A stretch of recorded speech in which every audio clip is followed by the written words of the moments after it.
Now, the greatest radio shows of all time. Suspense. The Shadow Node. Washington calling David Harding, counter-spy. Classic radio theater. The Great Gildersleeve. Fibber McGee and Molly. Dragnet. Gunsmoke. The Lone Ranger. Now, step back into a time machine with your host, Wyatt Cox. Good evening, friends of the Inner Sanctum. Well, it's crime drama this Tuesday with an episode of Phillips H. Lord's loud, raucous Gangbusters, as it was originally broadcast November 8, 1947, 75 years ago, the case of the Jersey Butcher Bandits, and you're going to hear boxing champion James J. Braddock this hour in the program. We thank you for tuning in. On this Tuesday, this is the 8th day of November, and this would happen to be the 312th day of the year, 53 days left till we get to the end of the year. Let's see, things going on this date in history as far as presidential elections. 1864, Abraham Lincoln re-elected in an overwhelming victory over George McClellan. 1892, Grover Cleveland elected over Benjamin Harrison and James B. Weaver to win the second of his non-consecutive terms. In 1932, Franklin Roosevelt defeating incumbent Herbert Hoover in a landslide victory for the first of his 4 terms. It was on this date in 1988, George Herbert Walker Bush elected over Michael Dukakis. 2016, Donald Trump elected as President 45. And in 1960, John F. Kennedy elected over Richard Nixon.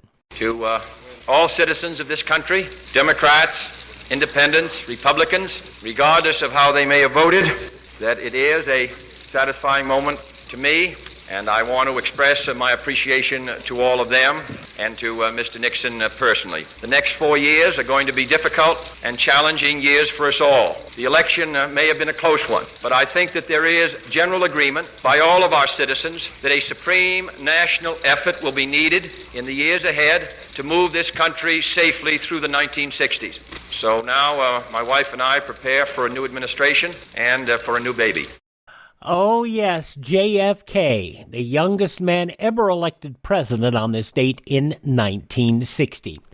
Other events that took place on this date in history, Montana. Happy birthday, you were admitted as the 41st state of the Union in 1889. Bronx Zoo opened in 1899. President Roosevelt unveiled the Civil Works Administration in 1933, an organization designed to create jobs for more than 4 million of the unemployed. In 1965, the soap opera Days of Our Lives debuted on NBC in the U.S. For almost 3 decades, MacDonald Carey, the central cast member of the show, he passed away of lung cancer in 1994. For years thereafter, Carey's voice opened the program with the words, "Like sands through the hourglass, these are the days of our lives." Former Massachusetts Attorney General Edward Brooke became the first African-American elected to the Senate in 1966. On that same date in 1966, President Johnson signed into law an antitrust exemption allowing the National Football League to merge with the American Football League. The 4th album of British rock group Led Zeppelin released on this date in 1971, including one of the group's most well-known songs, Stairway to Heaven. We used to refer to that in the old days as a bathroom song because it was like 11 minutes long. Now, in 1973, the right ear of John Paul Getty III delivered to a newspaper together with a ransom note convincing his father to pay $2.9 million in ransom back in 1973. ABC premiering a late-night news show, American Held Hostage, on this date in 1979, updating the audience on the latest on the Americans held hostage in Iran. The show evolved into Nightline. Wouldn't it be wonderful if someone could explain all those complicated Wall Street terms that the experts are always tossing around so we could all understand? Yeah. So if you can't tell a put from a call, or if you're having trouble with your liquidity, join us tonight on Nightline. We'll have some other experts, too. Now, originally, World News Tonight anchor Frank Reynolds originally hosted the show. Ted Koppel would later take on hosting duties. Koppel hosted the show until November of 2005 after 25 years as an anchor of the show and 42 years with the network. Marion Barry, re-elected mayor of Washington, D.C. on this date in 1991. 1994, for the first time in 40 years, the Republican Party took control of both the House and the Senate in midterm congressional elections. Bruce Miller, killed at his junkyard near Flint, Michigan on this date in 1999. His wife, Sherry Miller, who convinced her online lover, Jerry Cassidy, to kill him before later killing himself, convicted of the crime in what became the world's first internet murder. More than 10,000 U.S. troops and a small number of Iraqi army units participated in a siege on the insurgent stronghold of Fallujah in 2004. And in 2013, Typhoon Haiyan, one of the strongest tropical cyclones ever recorded, struck the Visayas region of the Philippines. The storm left at least 6,340 people dead, over 1,000 still missing. The number is speculated to have been over 10,000. It caused $2.86 billion in damages in 2013 dollars. And it went right through an area where just a couple of weeks earlier I had been traveling. Truly scary and just horrible to see the damage of not only an earthquake, but also the typhoon. It was truly frightening to me. Dentist and poker player Doc Holliday passing away on this date, as was Dorothy Kilgallen from What's My Line, but also a journalist. And there's questions to this day whether or not Dorothy Kilgallen was murdered because of some of her investigative work. Actor-politician Wendell Corey passing away on this date. Singer-songwriter Ivory Joe Hunter, painter Norman Rockwell, the Family Circus creator Bill Keane, his son carrying on that strip to this day, and from Jeopardy and many other game shows, Alex Trebek, all passing away on this date in history. Let's see, born on this date in history, a fellow you've probably heard of, Milton Bradley. Yeah, a lithographer, but a game manufacturer.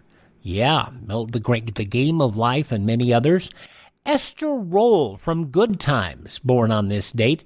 South African heart surgeon Christian Barnard.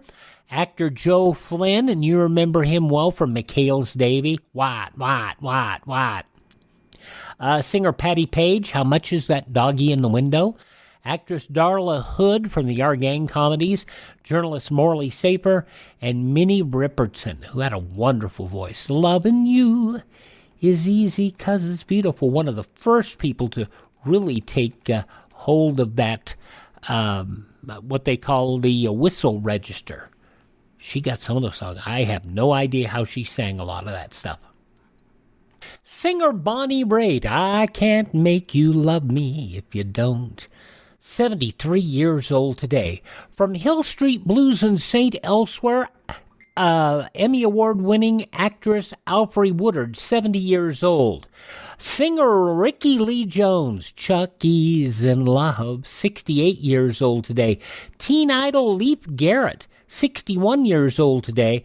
I don't know how Gordon Ramsay got so mean in 56 years, but he's still tearing up people's kitchens and trying to get them right. From Melrose Place and Ally McBeal, Courtney Thorne Smith is 55. From Marriage Boot Camp, where she was just an absolute disgusting piece of human debris. And from Sharknado, the whole Sharknado franchise, Tara Reid, 47. The only reason she got a friend of hers to appear with her on Marriage Boot Camp, and they weren't married, they didn't ever have a serious relationship, was to promote Sharknado. Tara Reid, 47. And Ozzy Osbourne's son, Jack Osbourne, 37. Those some of the people celebrating the 8th day of November is their birthday. If this is your birthday. Hi, we're the Four Freshmen, and we just want to say, Happy birthday to you. Going back 75 years to November 8th, 1947, Gangbusters on this Tuesday, Classic Radio Theater with Wyatt Cox. You know, a lot of times you have to choose between something high quality or something that saves you money. But if you can get both, why not? Especially when it comes to health care. And that's MediShare. You get both. The typical family saves $500 a month switching to MediShare. And that's huge. But it's also true that people are way more satisfied after making the switch, too. The customer satisfaction rate for MediShare is double that of the typical health insurance plan. Double. It's because MediShare works. It's been around for more than a quarter century, and members have shared more than $3 billion of each other's bills. People love having telehealth and a huge PPO network. So, yeah, really, you could save a ton and like it better. Imagine being happy with how you're taking care of your health care. If you're self-employed or part of the gig economy, or you just want a plan you're happy with, you can call right now and get a price within 2 minutes. Here is the number you need. Call 833-34-BIBLE. That's 833-34-BIBLE. 833-34-BIBLE. For those who don't know, James J. Braddock was the heavyweight champion of the world from 1935 to 1937. And interestingly enough, he had earlier bouts, but he didn't do so well. And he went on a 20-bout losing streak. He ended up giving it up, going to work on the docks and collect social assistance to feed the family during the Depression. In 1935, he came back, fought Max Baer, and won the World Heavyweight Championship and held it for 2 years. Now, from November 8th, 1947, Gangbusters on Classic Radio Theater with Wyatt Cox. And now, in cooperation with police and federal law enforcement departments throughout the United States, the only national program that brings you authentic police case histories. Gangbusters.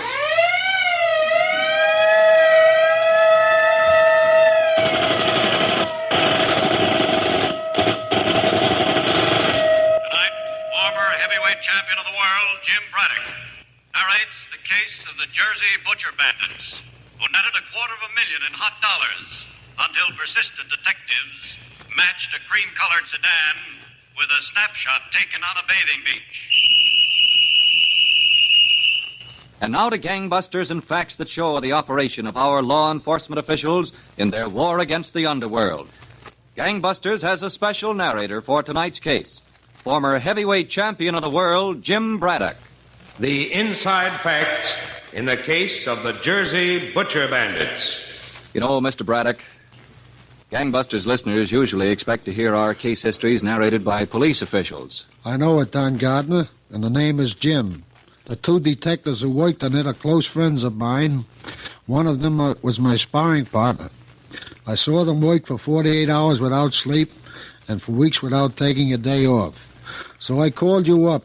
I thought that I, as a citizen, should come and tell other citizens what our police are doing to protect us. Well, when you got in touch with us, Jim, we thought it would be a splendid idea, so why don't you go right ahead? All right, Don. Suppose we begin one day last summer. Several longshoremen were stretched out in the shade of large packing cases on the dock in Hoboken, New Jersey. They had finished their lunch and were waiting for the whistle before they went back loading the freighter that was tied up alongside. The conversation naturally had turned to a subject on which they were all experts.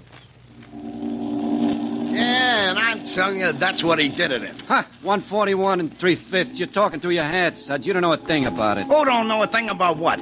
Where do you get off at being such a man with the figures? I'm telling you, no horse ever ran a mile and a 16th in that time unless it was downhill and a truck was pulling him. Oh, you don't think so, huh? How about that, Phil? He says I'm a liar, practically. Be a liar. Who cares? I care, that's so. No horse ever ran it in 141 and 3/5. Okay, Suds, you got your opinion. How'd you like to back it up with a little cash? Sure, I like to back it up with a little cash. And you can look it up in any record book you got. You're on. For how much? You name it. Anything up to $5. Okay, that's enough talk about horses. You mean $500? What do you think I mean, cigar coupons? All right, there's the whistle. Talk about it later. Let's get back to work. Oh, my back. Why do we always get trackers, though? 500. He never saw 500. Didn't I? I'll show you what... Suds. Never saw $5. If that whistle hadn't have blown, Suds would have kicked you right in the face. Oh, for crying out loud, for what did I do? 500. What do you think we're working this dock wallopers for? To show how much money we got? Now get to work. Okay. I'll see you after the shift. We'll pick up Whitey and go over the deal for tonight.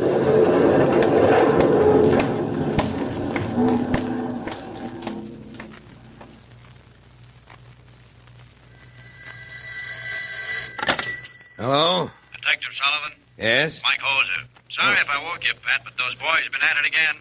Another butcher? Yep. They broke in the house, took $4,000 the guy had in his desk. If the butchers don't stop keeping so much cash around the house, they'll all be broke. Well, there might be an angle in this one. Yeah? We got hold of a fellow who lives down the street from the butcher. He saw a car around earlier that looked suspicious. Oh, what kind of a car? A cream-colored job, a sedan. A late model, New Jersey license. Oh. He got the last two numbers, 9-1, but that's all he could make out. Well, it's better than nothing. I'll get dressed and come on down, Hoser. Where are you? Chief Orecchio's office. Okay, you wait there for me. I'll see you in 20 minutes. What a racket, what a racket. Butchers. Ha! Just look where you're driving, Suds. We know it's good. How about it, Whitey? Did you ever see anything so soft? It's like standing out in the rain with a bucket. You can't help catching some. Suds, you put it quaintly. Listen to him, Phil. I put it quaintly. What was so quaint about that $4,000 tonight? All right, stop jabbering about it, will you? What do you say we all go out and celebrate? You two go ahead and just drop me there at the next corner. What's the matter, Whitey? Nothing's the matter. I've got a date. Yeah? With who? Oh, you don't know her, Phil. And I bet you don't want to. Did you ever meet one of them tomatoes he runs with? What do you say we come with you, Whitey? I'll buy you a drink. Some other time. You don't mind, Phil. Not tonight. No, not tonight, Phil. He's all engaged up. What are you looking for, Suds? Me? What did I do? Just stop the car and let me out. Stop it, Suds. Okay. You'll be in touch with me, Phil? I'll be in touch with you. Good night. And thanks. So long, Whitey. What's he thanking you for? How should I know? Get going. Okay. Take it easy, will you? You want to buy me a new clutch? Oh, look, Phil. Don't get sore at me just because Whitey ain't sociable. Guy's gonna be a burglar, he ought to act like one. Not like somebody from a dancing school. All right, that's enough. Yeah, well, what's he doing while we're breaking our backs dock walloping? He don't like to talk to us. I like to know what he tells those fancy dames of his. Suds, just remember one thing. Without Whitey, we're not in business. No Whitey, no butchers. No butchers, no dough. Well, we can dig up some other guy. There's a million guys that can get information like that. Look, Suds, I'll take care of the personnel problems around here. You just drive. I want to get to bed.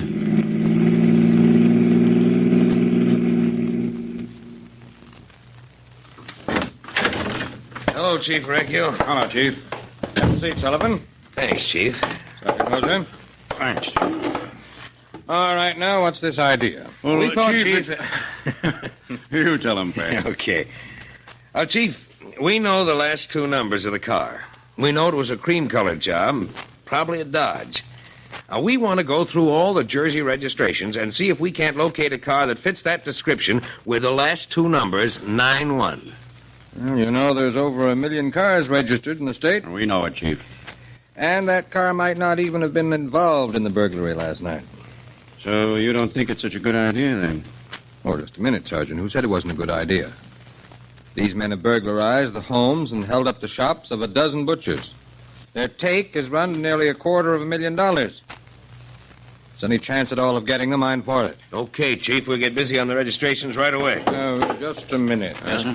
Let me call Trenton. I think their card sorting machines can save you a little work checking through those registration lists.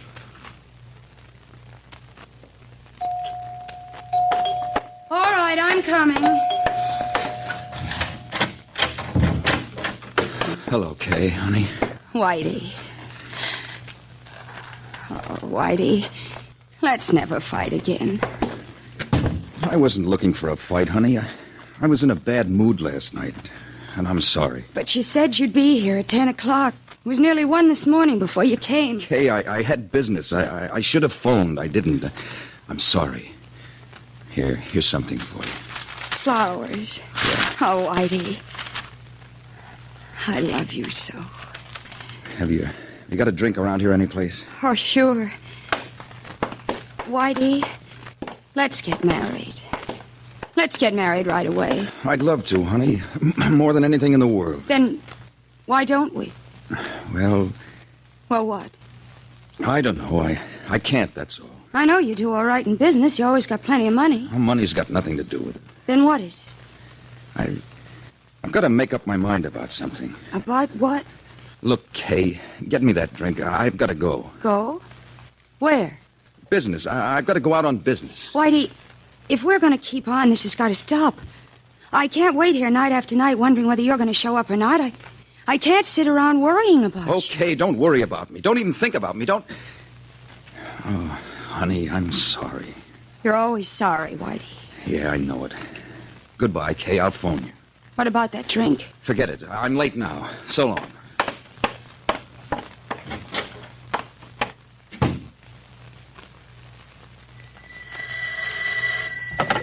Sergeant Hoser speaking. Hello, Hoser. Pat Sullivan. Well, how are you making out down in Trenton? Okay, I think I've got something we can go on. I hope you have. They got another butcher last night. I was afraid of that. The guy in Cliffside Park, they took over $12,000 from him. He was hiding it in a bookcase. Well... what did you find out? There's half a dozen or so cars that fit the description, but one looks really interesting. Yeah?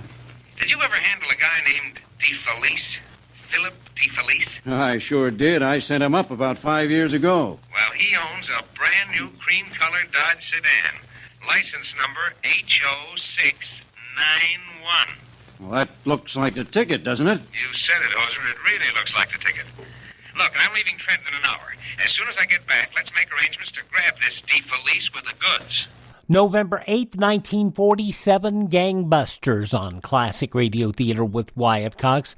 The news from 75 years ago today comes up next.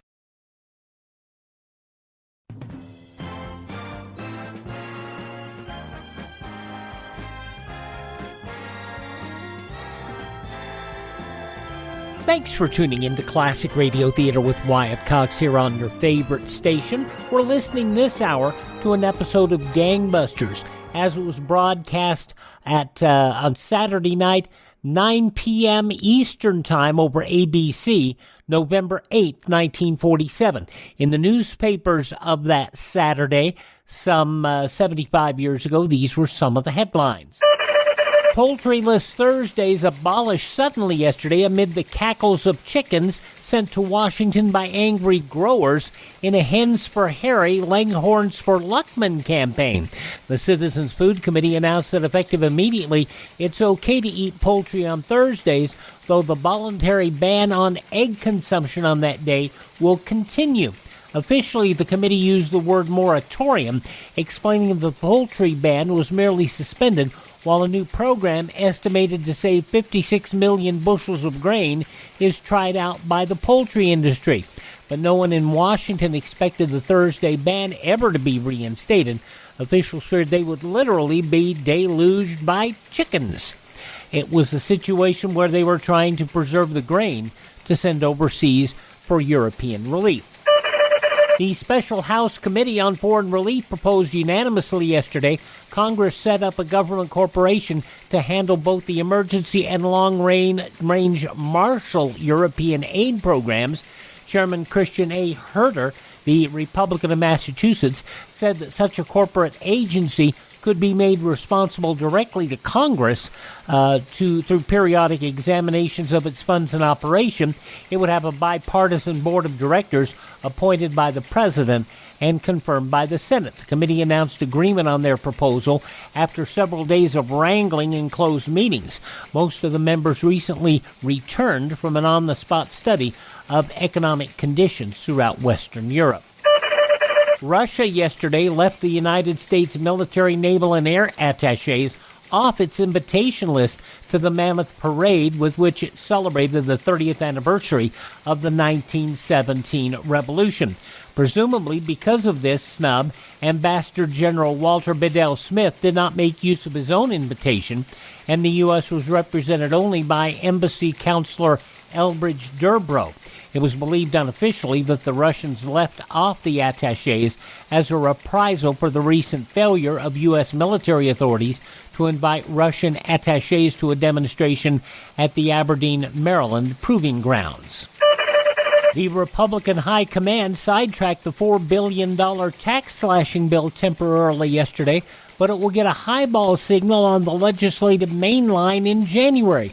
Chairman Knutson, the Republican of Minnesota of the House Ways and Means Committee, author and ardent advocate of the bill, told reporters after a conference with Speaker Martin, Republican of Massachusetts, "I rather expect this bill will go over to January. He emphasized, however, that when he does introduce the bill, it will stipulate that the tax slash for 48.5 million individual taxpayers be effective January 1, 1948, the same date in the measure he had hoped to press through at the special session of Congress that began November 17th. Oh, and score one for the use of the Southern expression, you all. Attorney T. Payne Kelly Jr., questioning a Negro witness in circuit court, asked, "How fast were you going?" Well, up jumped opposition lawyers protesting that Kelly's question inferred how fast the witness was driving the truck, which contained other persons. Kelly retorted, "You could be used in the singular or plural," and he meant his question to apply to the group, but he would rephrase the query. "How fast," he then asked, "were y'all traveling?" No protest. Those some of the day's top news stories as reported in the newspapers of Saturday, November 8, 1947, on your radio, Gangbusters, which continues in a few moments following these messages on this Tuesday edition of Classic Radio Theater with Wyatt Cox on your favorite station. On Wednesday's Classic Radio Theater with Wyatt Cox, William Johnstone, Marjorie Anderson star in an episode of The Shadow. From 81 years ago, November 9, 1941, the organ played at midnight. After a violent argument, Dr. McGill is murdered with a knife. In fact, the surgeon's arm is amputated. Then a second doctor is found with its arm also cut off. A mysterious phone call warns, if the organ plays at midnight, the lost will be found. I don't know what that means, but we'll find out tomorrow.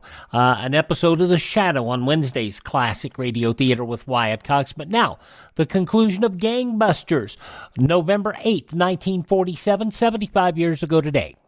So, Don, Sergeant Hose and Detective Sullivan had their first lead to the criminals they sought. But they learned that weeks of patient waiting were ahead before they could make their move. Now, you were telling us, Jim, that Detective Sullivan and Sergeant Hoser had used a slim clue to trace an automobile observed near the scene of one of a dozen burglaries that had plagued northern New Jersey. That's right, Don. One night, the police and a criminal known as Suds were in a Hoboken bar, unaware that the two detectives were seated a few tables away. Well, where is he? He's sitting around this joint all night. Not that I mind. Well, if you don't mind, Suds, shut up about it. Look, Phil, what do we have to keep worrying about Whitey for? Let's forget about the guy and do this on our own. Get some sense, will you? Now, there's guys with dough besides butchers. I'll take the butchers, and so will you. They're in the kind of business where they can lay away a lot of cash, and they're doing it. Okay, but Whitey ain't the only guy that can get information. I know a guy in Bayonne. I know 40 guys in Bayonne, but there isn't one that's got Whitey's touch. We need him. So lay off, will you? I'm sick of that guy. Moping around all the time about a dame. One dame, how about that? All right, here he comes. Keep quiet. Quiet. They're quiet him over the edges once. Hello, Phil. Suds, I'm sorry. Well, that's all right. Time don't mean nothing to us. Sit down, Whitey. Thanks. What do you want to drink? An orange blossom? Listen, I've had enough of your wisecracks. Yeah, college boy? Well, who do you think? Cut it out. Now listen to me. I'll tell you how we work the deal tonight. Before you do, Phil, I've got something to say. Well, get it off your chest. We got business. What is it, Whitey? I've been doing a lot of thinking the last couple of days, Phil. So? Tonight's my last job. I'm quitting. You what? I'm through. I'm quitting. Good. Glad to hear it. Suds. And, why are you quitting? I want to get married. Well, get married. Who cares if you're married? You gave us another couple of months' work, Whitey. And I want you along. I'm through, Phil. After tonight. Well, let's buy a drink and celebrate. Suds, wait for us in the car. But, Phil, Wait for us in the car. Okay. See you outside, but make it snappy. Who's the girl, Whitey? That Kay? Yeah. Mm-hmm. Nice dish. You wouldn't like her to find out what you do for a living, would you? You crack a word to her, Phil, and I'll kill you, I swear. Don't make me laugh, Whitey. You're not the killing kind. You got more sense. We made $250,000, Whitey. This is a big-time operation. Clean and safe. I want to keep it up. Remember that. Let's go. Tonight's the last one, Phil. Is it? We'll see. Hey, wait a minute. What? He's an old friend of mine. So what? Wait here a minute. I want to say hello to this guy. Okay, but make it snappy.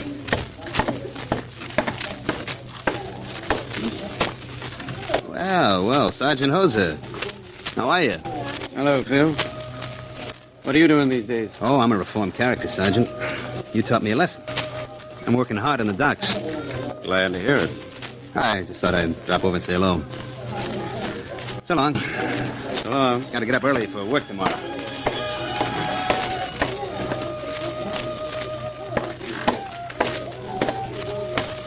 See that, Sullivan? Yeah, that guy sure got a lot of nerve. I'd say he's pretty sure of himself. You don't think he's wise that we've been on his tail? No, I don't think so. But we'd better stay away from him tonight. Yeah. Okay. That blonde fella he was with, he's been around enough to be the third man in the deal. Maybe. If we can get a chance to make a picture of him, maybe we can find out who he is. Well, if I see any chance to get that picture, I'll let you know. Come on. Let's call it a night. Yeah. Later. Later.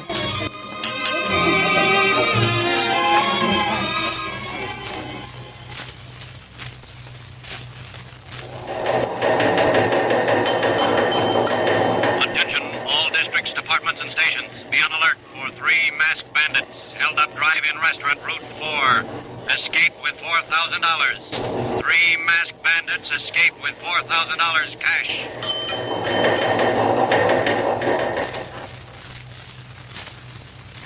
I don't know, Chief. I'd lay my bottom dollar it was them.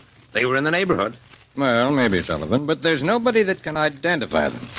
Have you got anything more on the other two? Well, this one they call Suds. His real name is Carlo Rinzuelo. 10 arrests. Oh, robbery. excuse me, Sergeant. Yeah, sure. Chief Araki talking. Hello, Chief. Sergeant Hoser. Yes, Sergeant? Is Sullivan around there? Yeah, sitting right here. Just a minute. Sergeant Hoserbat. Oh, thanks. Hello, Hoser. What's up? They're all at the Palisades Park swimming pool. All 3 of them? Yep. The third boy's with a girl, a good-looking number. The police and Suds got here a little while later. Looks like they're keeping an eye on the third one. No kidding. Say, look, this may be our chance to get those pictures. Yeah, bet it might be. Look, I've got an idea, Hoser. I'll go by the house and pick up my little girl. We'll be there in less than an hour.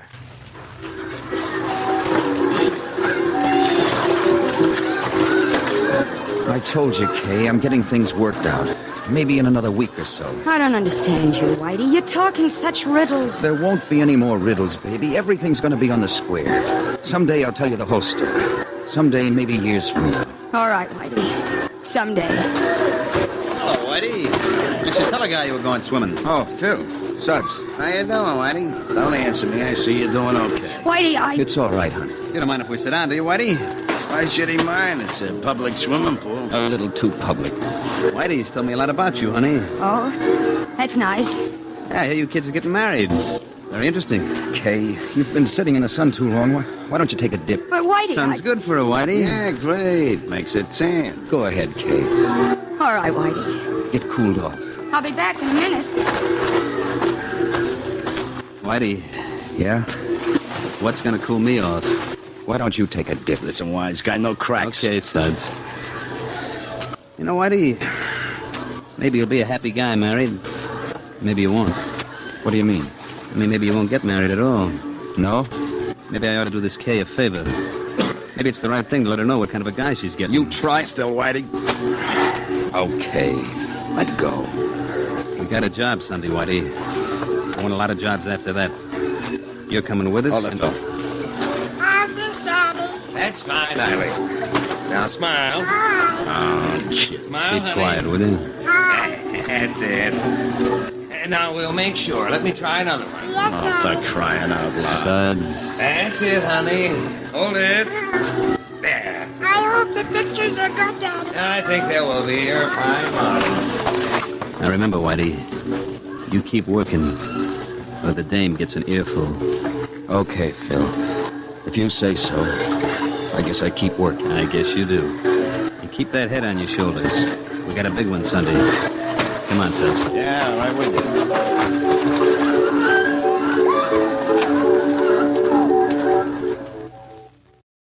Now, back to Jim Braddock, former heavyweight champion of the world. I've told us, Jim, that Detectives Sullivan and Hoser make some interesting pictures at a swimming pool. Yes, Don. And as soon as they were developed, several victims identified Whitey as a salesman who came to call on them. But meanwhile, other important events were taking place.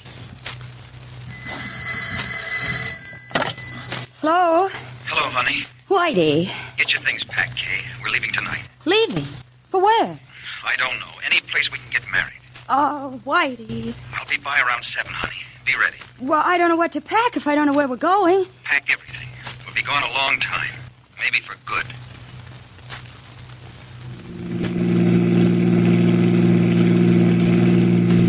All right, Sud, stop here. Right. All set, Whitey? Yeah, I guess so. What do you mean you guess so? I hope nobody's home. There's nobody home. I saw him go out myself. Come on, Whitey. Well, are you coming? Yeah, I'm coming. Park it around the corner, Suds. Okay, Phil. And walk up to the house and knock. I'll let you in.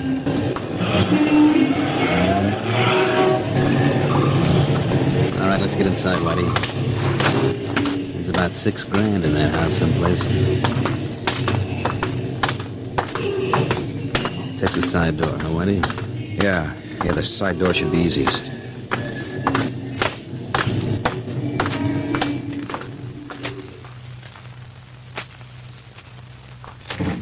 Chief.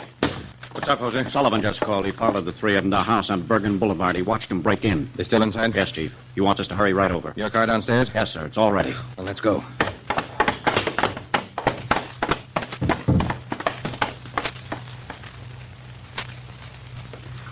Whitey. What? When you stop daydreaming and help Suds look around for that dough, how long do you think we can stay in here? Okay, take it easy. How about the china closet, Suds? I looked in there. See if there's any packs there pinned up in back of those drapes. Well, go on and look, will you? Okay, Hey! Get away from that window. Phil! What? Cops! 1,000 of them! You kid, get down. All right, both of you, crawl over here. What are we gonna do, Phil? How are we gonna get out? Shut up, will you? Stick on the floor and keep quiet. The three of you, come out. Come out with your hands up. The place is surrounded. Come on, let's get out. Keep your head down. Come out in 10 seconds, or we'll fire. We'll go upstairs. We'll hold them off from there. We haven't got a chance. What are you, yeller? Yeah, what if I am? I'm no dope. Why, you're to get down. Machine guns. Who counted on machine guns? Shut up. Come on, Phil, let's give up. We're going upstairs. We're going to hold them from there. Come out. Come out now. Don't shoot. Whitey! Don't shoot. I give up. Whitey, wait for me. Whitey! Suds, come back here. Don't shoot. We give up. Oh, there. Walk down here with your hands up. Okay, we're coming. We're coming. That's far enough, Whitey. Where's the police? He's upstairs. I think he went upstairs. Oh, my Lord. What a mess. You should have thought about that some time ago. Come on, Hoser. Right. He's got a gun. All right, men. These two in the car. Hold it. Here. Pick the door open. Yeah. There he goes. Upstairs. Come on, Sullivan. You went in that first room. Watch it, Hoser. He'll shoot if he can. Don't worry. Okay. Come on out of there, Phil. Come on out. Let's go in and get him. Right. Push the door open and jump back. Yeah. Come on out, Phil. Let's get him. Under the bed. Come on out. Okay, I'm coming. Take it easy. First, slide that gun out. Here it comes. Now you crawl out. All right. Take it easy now, will you? Just take it Up easy. on your So feet. up on your feet. All right, all right. We waited a long time for this, mister. Just walk. We're right behind you. And this time we know where you're going. So, Don, that was how Detective Pat Sullivan and Sergeant Hoser wrote a successful end to the case on which they spent weeks and weeks of hard work. The criminals are all convicted and receive long sentences. Well, Jim, those officers deserve all the credit in the world for a really fine job. They certainly do. and I'd like you to meet one of them right now in person. Detective Pat Sullivan, meet Don Gardner. How do you do, Detective Sullivan? Hello, Don. We're certainly glad to have you on Gangbusters. It's a pleasure to be here. And before I forget, I've been asked to say hello to you and your gangbuster audience by Detective Sergeant Mike Hoser. Well, you two certainly made a winning pair in the case we dramatized tonight. Thanks, Don. And we owe a lot to our chiefs, Joseph Steinell of North Bergen and Frank Burrell of Cliffside Park, for letting us work together on this case. Oh, and say, speaking of winning pairs, you and your daughter didn't do so badly either. That's right, Don. Little Eileen has always kept tabs on all my work. Well, you know, one thing puzzles me, Detective Sullivan. These butcher bandits during their criminal careers got away with about $250,000, and none of this money was recovered. Can you explain this? I think so, Don. You see, as the investigation went on, we learned that one of the criminals had bought 2 racehorses. One was named Caffeine, and the other Sweet Barbara. But neither of these nags ever crossed under the wire as a winner, even though the gang kept up a blind confidence. And that's where all the money went? Most of it, we think.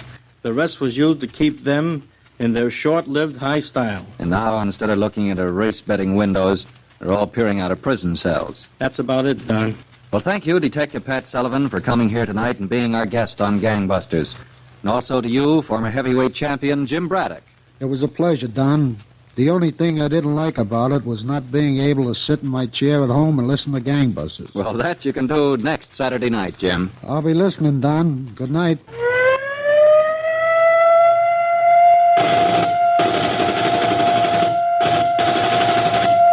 Leading roles were played by Roger DeKoven and Charles Irving.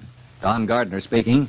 Gangbusters is a Phillips H. Lord production. November 8th, 1947, Gangbusters on Classic Radio Theater with Wyatt Cox. Visit my webpage, classicradio.stream, to stream our shows on demand. Classicradio.stream. Tell all your friends the great radio shows are right here at this spot on the dial, won't you please? Classic Radio Theater with Wyatt Cox on your favorite radio station.